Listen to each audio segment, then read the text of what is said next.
I knew this weekend when we started getting a little bit of flare activity. We had a flare on Saturday. It was actually a magnetic filament eruption, which is sent enough to give us a geomagnetic storm prediction for today and tomorrow.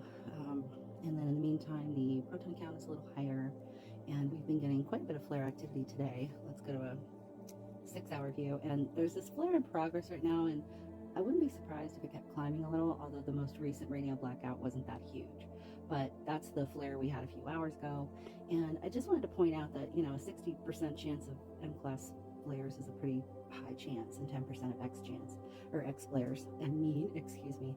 So, things are on, and that was a pretty good size CME, and this is the most recent blackout we just had. You can see where it's red, that's where it has the most impact. That always impacts the day side of the world. So that can interfere with radio communications and various technology.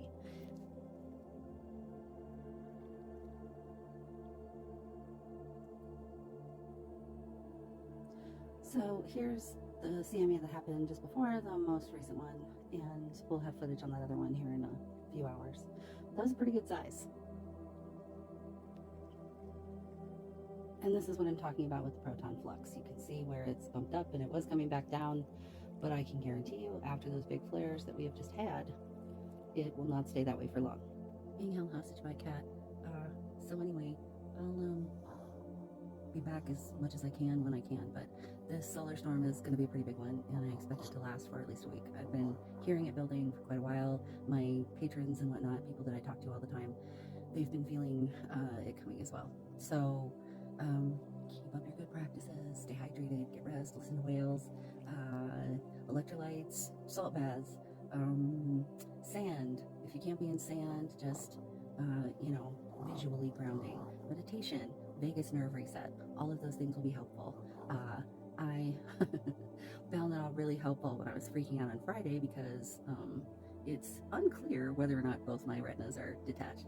They're probably fine, but it's which doctor you ask from Friday. So I'll know for sure about that on Wednesday. I'm pretty sure I jumped right the hell off that timeline.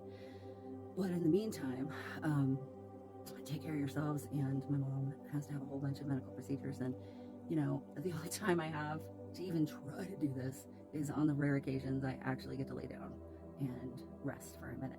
So that is my struggle to get back, and that's all we have for this little report. Mwah.